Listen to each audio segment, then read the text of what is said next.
Inside this beautiful engine, I have with me Lance Benson, tail gunner from 432 Squadron, Halifax tail gunner. And Lance, you've come out from Kelowna. I know you did 32 combat trips as a tail gunner, and today we have a special treat for you. We're going to get you to start the Hercules engine one more time. And tell us about when you were in England that you actually did start a Hercules even though you were a tail gunner. Well, I've always been interested in aero engines, of course, or engines of any sort.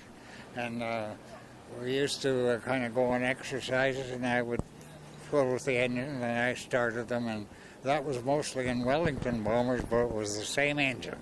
And I did start them several times, and I was very interested in running them and everything like that. So well, I've always been interested in them. And Lance, this is an important engine because the Wellington bombers, the Sterling bombers, and the most powerful Halifax version using Hercules, they ran these engines. That's correct. We really like these engines, yeah. Yes. Great. Well, today you're going to be starting the Hercules for us. It's a beautiful engine. We're only going to run it at idle power because we don't have a propeller yet, but it's on its way from England.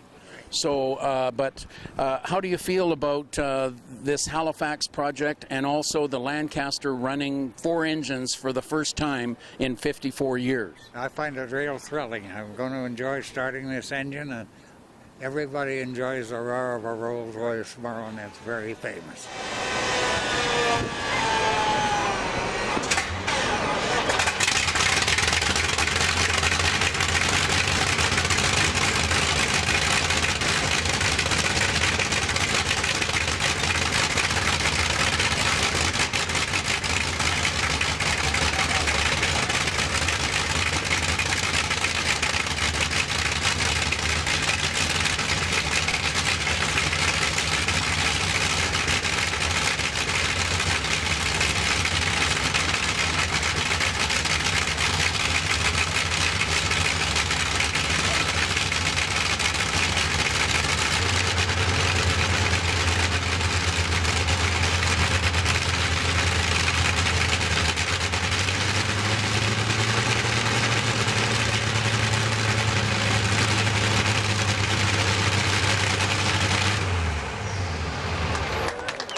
Next year that will be up on a trailer with the prop, and we'll be able to run it for a longer time.